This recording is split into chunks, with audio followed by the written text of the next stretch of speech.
jeclaa mooska ceyrinka waa haddaanaa gabdhaha.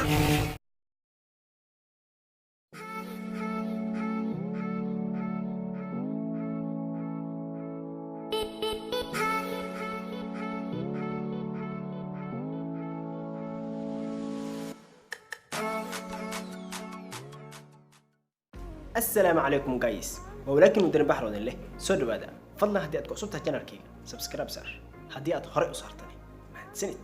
magacaygu waa wadani baxar halka iga daawanaysidna waa Mojis TV maanta waxa miiska inoo saaran gabadha sharaftooda ku dheelayso sharafta gabdhaha ay ku dheesh bal intaana falanqayn galin aan wada daawano waxyaabaha ay ku hadlayso gabadha meesha laga rabay inay xishooto wali bujiga ay soo fiiday magac miya sideen lagu raadinayaa mise balbalarka ay laga masay indhihiin ku arka مدريد maantana sida wada jeeda waxaan la joogto qofka dushidan maantana waxa rabaa inaan su'aal weydiiyo su'aashaas waxa la keenay jaamacadda Makerere University waa su'aashii oo mooska midka su'aasha weydiinayo ayaan ka daranba wuxuu ku leeyahay Professor Hebelow ya laga soo dhiibay su'aashan waa su'aashii mooska mooska miya su'aal leh mooska wada naqaana waxa loo isticmaalaa in la cuno waliba raashinka lagu cuno si kale in loo fasiro hadalka ama si kale loo bedelo waxay ogta meeshan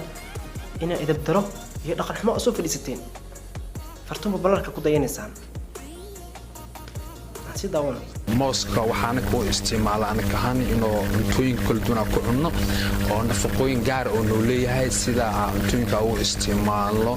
mooska marka faahfaahin oo buuxid waxaan iga sii doonto qoftaan waxa rabaa inaan su'aal ku weydiiyo soo dhawow waa dhabaaqo صح ديار موتنا سؤال كويدي سؤال waa su'aashii oo mooska way weydii kartaa su'aasha okay anaka mooska waxa u isticmaalnaa cuntooyin kala duwan oo ku cunno hablahan qaabka mooska ee u isticmaalaan bal noo faahfaahay sax anaga cuntooyinka waa ku cunaa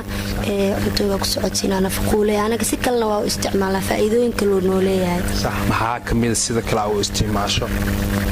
anaga waxa u isticmaalnaa xaafadda hoose waxaan aad u jecelnaa mooska ceyrinka waa haddaanaa gabdhaha mooska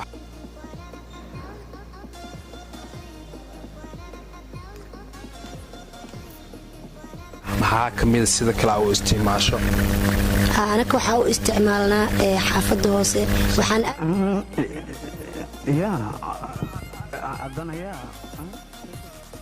jeclaa mooska ceyrinka waa haddaanaa gabdhaha.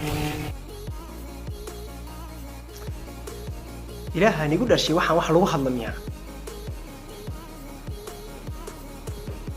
idinka ay nidaas asxaabay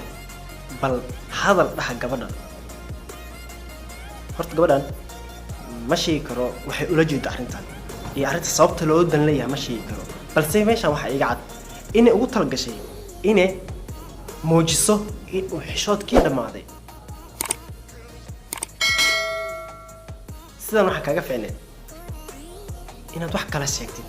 wax kala aad samaysid gabaraad tahay midda kale gabdhihii oo dhan ayaad ceebeysanaysaa misana aad caynaysaa waxaa la sheegay in oo gabdhooyin badan ee isbitaal ay u jiifeen oo kuwa ku jabay maxaa ka jira intaas sax waaye laakiin moos oo si faaciirin oo la isticmaalay moo gabdhaas ma u sheegaa mooska ceyrinka la isticmaalaa xaafadaha hoose kan daawasho ma laha waxaan wax aad iyo aad u xun oo wax dhaqan xumo ah waxaan idin leeyahay waxa amaya lagu dayanin صح واي لكن موس او سفاع عيرين كان الاستعمال مو قبلاس ما وشيغا موس عيرين كان الاستعمال حافظه فهمتين gabdhaha sharaftooda gabar ay adina ku dheelin wariya adeegane meeshan uma waxaad u faratmiyaa inaad gabdhaha sharaftooda ku dheeshid halkaas aan ku soo gabagabeynaa fiidiyoogayga haddii aad fiidiyo ka heshay haddii aad ka helin dislike walaakin wadana baxar wadin leh assalaamu calaykum waraxmatullaahi tacaala wabarakaatuh waxaan u mahadcelinayaa dhammaan inta komitiyada fiican soo qoreen iyo inta ku xiran channelkayga waxaan idin leeyahay mahadsanidin